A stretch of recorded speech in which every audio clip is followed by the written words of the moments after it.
ada perih, luka di masa lalu terjadi padamu, itu juga dengan seizin Allah, takdir Allah, teman-teman sekalian.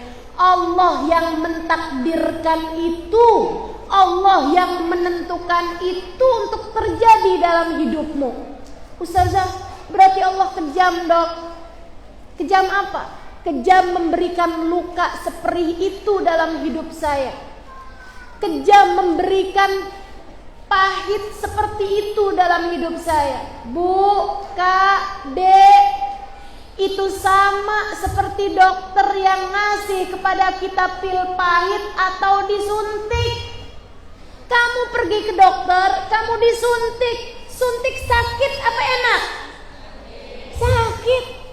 Kamu dikasih obat, pil, pahit, kamu minum. Pahit apa enak? Pahit, teman-teman saudaraku sekalian.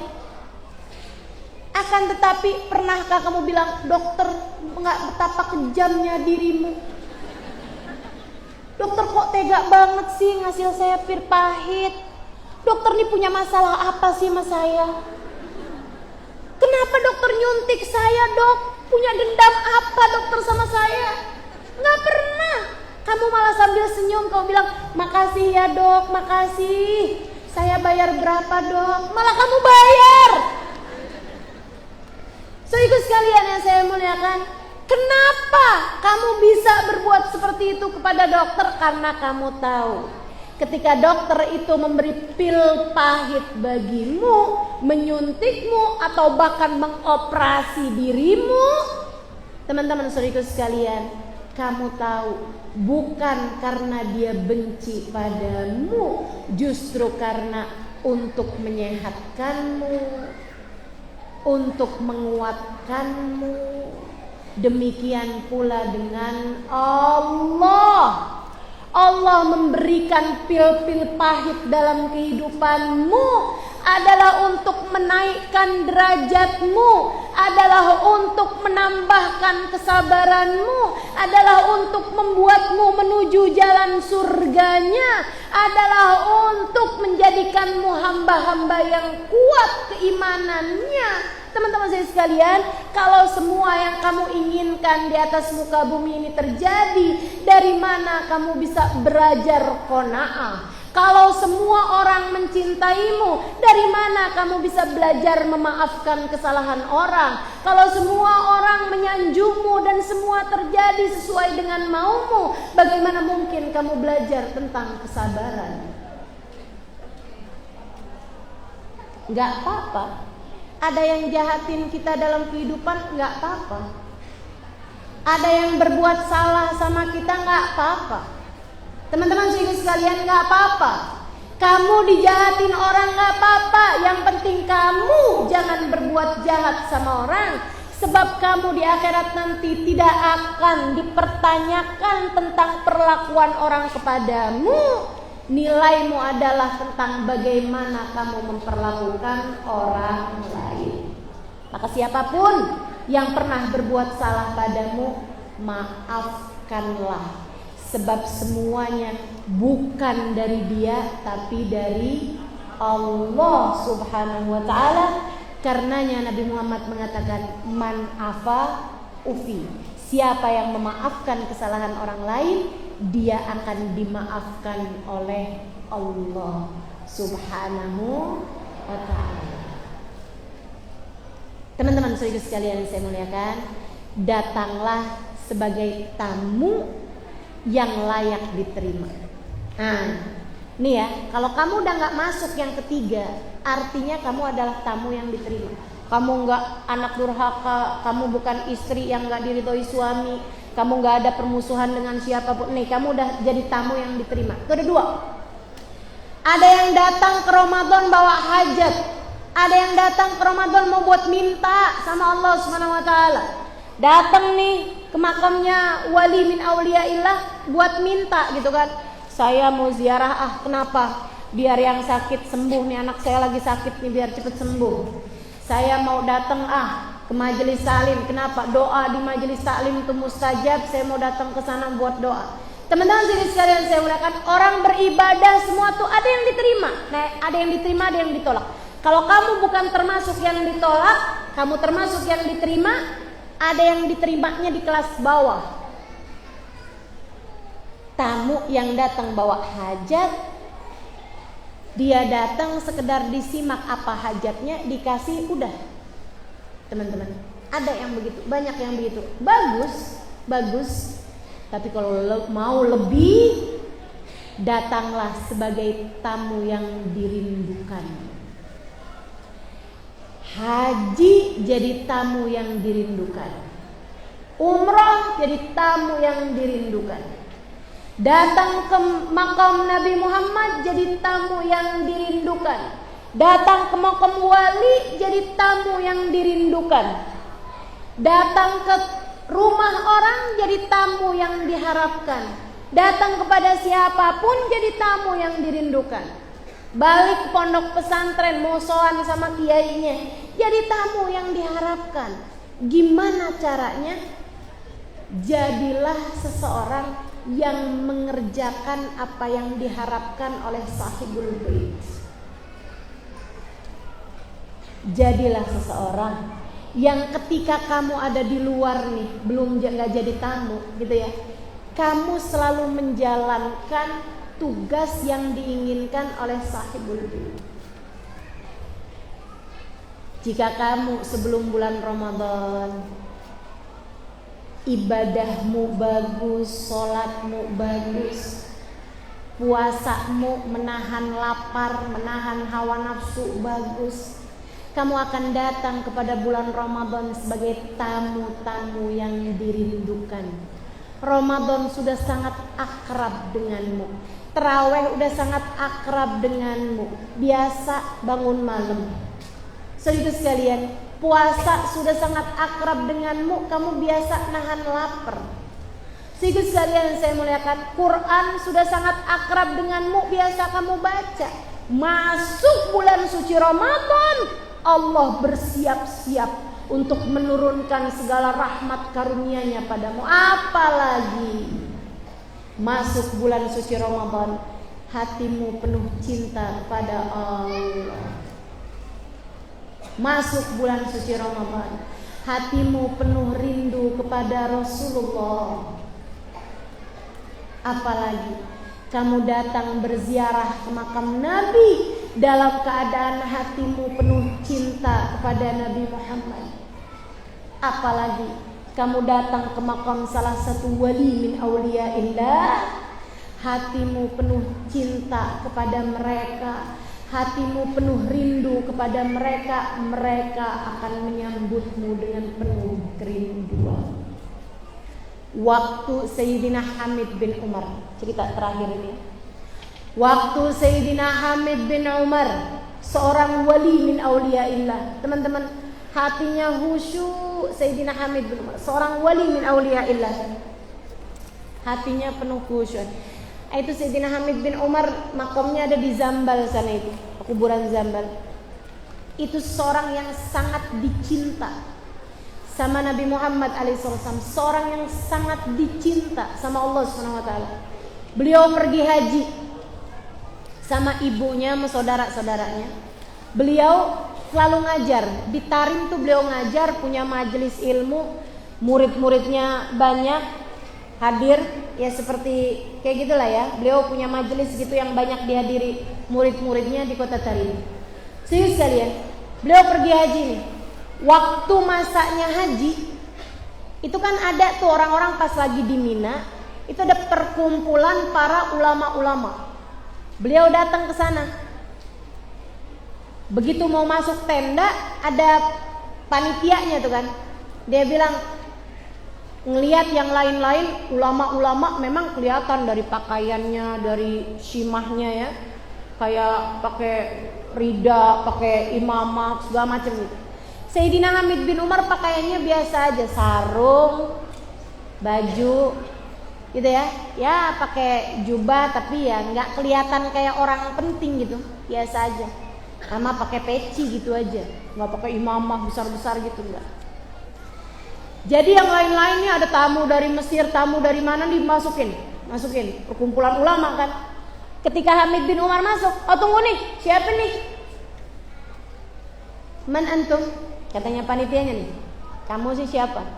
Dia bilang anak Hamid bin Umar.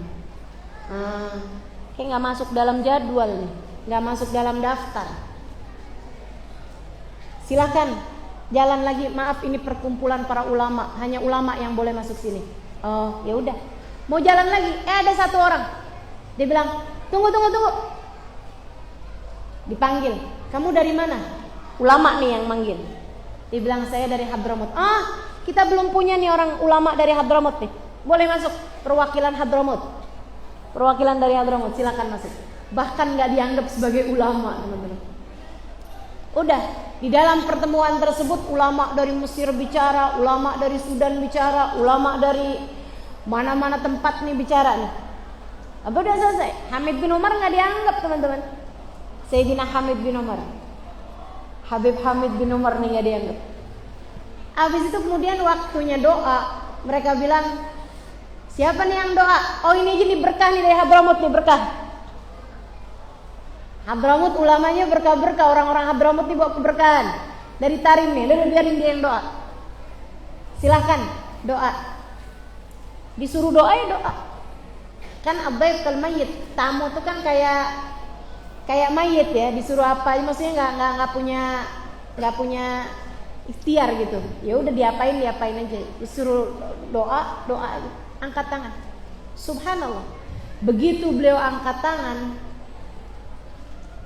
teman-teman, ulama ini kan bicara ilmu dhahir, tapi Hamid bin Umar seseorang yang hatinya selalu menjadi tamu Allah dimanapun yang dirindukan oleh Allah.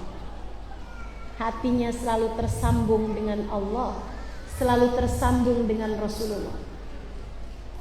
Allah selalu memandangnya dengan pandangan penuh rahmat, dengan pandangan penuh cinta, karena hatinya tak bergeming, selalu mengingat Allah Subhanahu wa taala. Hatinya tak pernah lengser-lengser, tak pernah berpindah dari pintu Allah Subhanahu wa taala. Seperti katanya Imamul Haddad, lam azal bil babi waqif farhaman rabbi wukufi. Ya Allah, aku adalah orang yang senantiasa berdiri di pintumu, berharap-harap engkau segera membukakan pintu. Ini Hamid bin Umar, hatinya selalu berdiri di hadapan Allah. Hatinya seperti katanya Imamul Haddad, teman-teman sekalian, al-qalbu idza sajad lam yarfa' ba'dahu abada. Hati itu kalau udah sujud sama Allah nggak akan pernah keangkat lagi sesudahnya. Hatinya Hamid bin Umar seperti itu.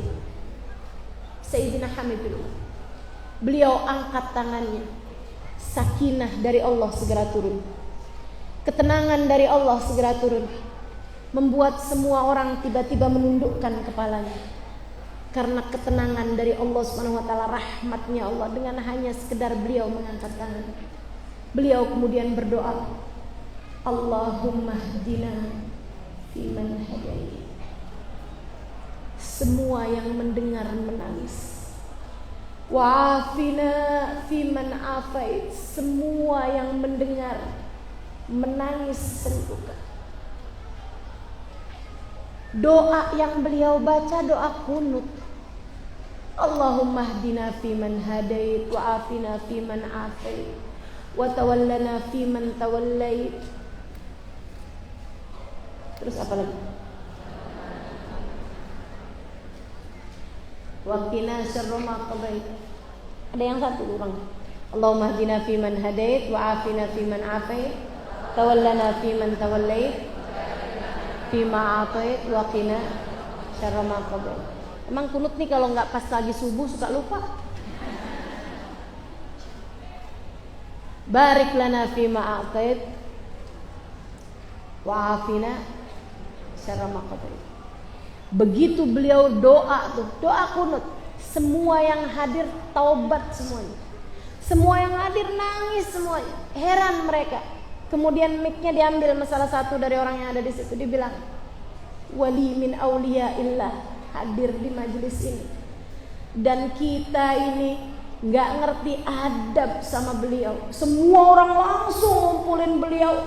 Para ulama-ulama seluruh dunia itu langsung berusaha untuk mencium tangan beliau. Beliau narik-nariknya. Sampai mereka semuanya tanya, "Man antum? Siapa antum?" Dia bilang, "Saya Hamid bin Umar. Saya bukan siapa-siapa." Sehingga sekalian saya muliakan, beliau dengan hatinya merasa diri bukan siapa-siapa. Ini berlian yang menyangka dirinya debu belaka. Sampai beliau jadi tamunya Nabi Muhammad.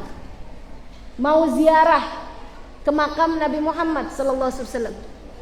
Masuk masjid, beliau bingung. Ini saya gimana ya? Ziarah dulu ke makam Nabi atau tahiyatul masjid dulu, karena saya baru masuk masjid. Adabnya, sunnahnya adalah masuk masjid, tahiyatul masjid dulu. Tapi ini kan saya ziarah ke makam Nabi nih. Apa adabnya saya ketemu Nabi dulu, ziarah dulu? Bingung, galau. Tapi dia kemudian ingat-ingat, bermuamalah dengan syariat. Ya udah dah, syariat aja dulu, diduluin. Jadi beliau pun masuk ke masjid, masuk sampai ke dalam. Begitu sampai dalam, beliau mau sholat sunnah tahiyatul masjid. Begitu mau takbir baru usolli sunnat tahiyatul masjid rakaatain lillahi ta'ala. Allah, dari maqam Nabi Muhammad kedengaran suara, "Aina ibni Hamid bin Umar, aina ibni Hamid bin Umar." Semua orang yang lagi ziarah dengar suara Nabi Muhammad manggil-manggil, "Mana nih anak saya Hamid bin Umar?" Jadi beliau dari mau takbir nggak jadi takbir karena orang-orang pada nanyain semuanya, "Hamid bin Umar dicari Nabi Muhammad, Hamid bin Umar dipanggil Nabi Muhammad." Beliau masih yang baru usolli pada Allah, Hamid bin Umar dipanggil Nabi Muhammad. Beliau batalkan sholatnya, berlari, "Ana Hamid bin Umar, saya Hamid bin Umar." Beliau berjalan menuju makam Nabi Muhammad. Semua orang kasih beliau jalan sampai ke depan makam Nabi Muhammad sallallahu alaihi wasallam. Siapa orang ini yang sampai dicari sama Nabi Muhammad, dipanggil sama Nabi Muhammad, seolah-olah Nabi hendak berkata kepada semua orang yang hadir, "Dialah yang saya rindukan." Sehingga sekalian, Sayyidina Hamid bin Umar bergegas menuju ke hadapan makam Nabi besar Muhammad sallallahu alaihi wa ala alihi wasallam. Dan saat itu juga sebuah keajaiban terjadi. Nabi Muhammad mengulurkan tangannya untuk dicium oleh Sayyidina Hamid bin Umar. Kejadian tersebut disaksikan ratusan orang yang saat itu berada di sekitar Hamid bin Umar. Nabi dari makomnya, dari jeruji besinya, mengeluarkan tangannya untuk Hamid bin Umar bersalaman dengan beliau. Tamu yang dirindukan. Sehingga sekalian yang saya muliakan, sepulang dari situ semua orang mengagung-agungkan Hamid bin Umar. Sayyidina Hamid bin Umar berusaha untuk menghilangkan jiwanya, menghilangkan nafasnya, menghilangkan kesombongan yang ada dalam hatinya. Beliau segera membaringkan tubuhnya di situ, kemudian berkata, "Injak pala saya, injak pala saya." Hamid bin Umar seorang yang layak kakinya, kepalanya diinjak sama siapapun. "Injak pala saya," kata beliau. Tapi tentu saja orang takut menginjak kepalanya seorang yang bahkan Nabi Muhammad memanggil dari dalam kuburnya. Jadi sekalian, Hamid bin Umar beberapa hari di makam Nabi, beberapa hari tinggal di Madinah. Ibunya bilang, waktunya pulang, ibunya bilang, "Hamid, kamu pulang aja, Mid ya. Ibu betah di sini. Udah, ibu mau tinggal di Madinah aja. Kamu pulang aja. Ibu sampai mau mati di sini udah. Saya nggak mau pulang ke Tarim, Al-Ardul Ghabra, tanah yang penuh debu, bumi penuh debu. Saya nggak mau pulang ke sana. Saya mau di sini aja. Jiwarin Nabi Sallallahu Alaihi Wasallam. Jadi tetangganya Nabi Muhammad, tinggal bersanding dengan Nabi Muhammad. Kamu pulang aja, Hamid bin Umar. Atau kita di sini aja, Hamid. Kata Hamid, "Umi, saya nggak bakal tinggalin Umi lah. Umi di sini ya, Hamid di sini. Umi pulang, Hamid pulang. Umi mau di sini aja." "Iya, Mid, kita di sini aja deh, Mid. Nggak usah pulang, Mid, ke Ardul Ghabra, tanah penuh debu. Nah, kamu di sini aja, nanti kamu ngajar di sini, Mid." Dah. Kita enak nih tiap hari bisa ziarah makam Nabi nih, terus sini aja nih. Ikut sekalian, malam harinya Nabi Muhammad datang kepada Sayyidina Hamid bin Umar. Kemudian berkata, "Ya Hamid, nazari ilaik wa anta fil ardil ghabra atwal ilayya min nazari ilaik wa anta huna." Wahai Hamid, kamu pulang ke tanah penuh debu itu. Kamu mengajar di sana, kamu berdakwah di sana, kamu mengajar murid-murid di sana. Pandanganku kepadamu di sana lebih panjang dari pandanganku selama kamu ada di sini di Madinah. Kamu kalau kepengen dapat pandanganku, hai Habib, pulang ke Ardul Ghabra, ngajar di situ. Saya lebih memandangmu lebih sering daripada saat kamu ada di Madinah sini. Masya Allah. Besokannya Hamid bin Umar bilang sama ibunya, "Bu, kayaknya kita pulang aja." Kata ibunya, "Iya Mid, saya tahu." Ibunya rupanya dimimpiin Nabi juga. "Pulang barengan sama anakmu. Pandanganku kepada kalian di tanah penuh debu itu lebih sering, lebih panjang daripada pandanganku kepada kalian selama kalian di sini." Itu para hati-hati penuh cinta, penuh rindu, menjalankan visi misi dari para aulia, dari para nabi, menjalankan tugas dari Allah Subhanahu wa taala. Teman-teman sekalian yang saya muliakan, kalau kamu bisa menjadi hamba Allah yang soleha, maka kamu mengerjakan ibadah apapun, kamu menjadi tamunya Allah yang Allah rindukan.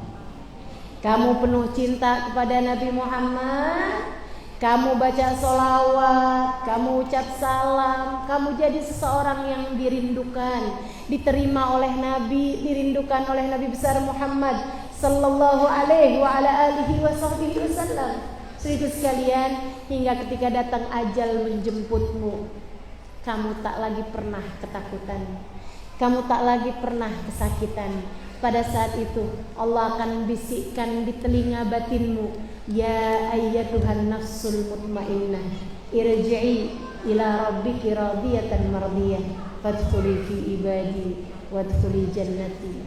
Wahai pemilik hati yang tenang, wahai pemilik hati yang aku bertahta di dalamnya, wahai pemilik hati yang senantiasa berzikir mengingatku, saatmu kini telah tiba. Kembalilah kamu kepada Tuhanmu. Aku telah ridho padamu, kamu pun ridho padaku. Aku cinta padamu, kamu pun cinta padaku. Fadkhuli fi ibadi, masuklah ke dalam golongan hamba-hambaku. Wadkhuli jannati, masuklah ke dalam surgaku. Mari jalani kehidupan sebagai tamu Allah yang layak dirindukan. Mari menjalani kehidupan sebagai tamu Nabi Muhammad yang layak dirindukan. Mari menjalani Ramadan sebagai tamu Allah yang layak dirindukan. Mari berziarah ke makam para wali sebagai tamu yang layak dirindukan. Saudariku sekalian yang saya muliakan, mari menjadi hamba-hamba Allah yang soleh. Semoga Allah Subhanahu wa taala ampuni segenap dosa kita, tutup segenap aib kita, diterimanya kita di sisinya insyaallah. Semoga kita dimanapun dan kapanpun kita berada tidak pernah terhalang dari rahmatnya Allah, tidak pernah terhalang dari syafaat Rasulullah, tidak pernah terhalang dari keberkahan wali-walinya Allah. Ala hadhihi niyyah wa bi kulli niyatin salihah jami'ah syamilah ila hadratin Nabi Muhammad sallallahu alaihi wa ala alihi wa sahbihi wasallam.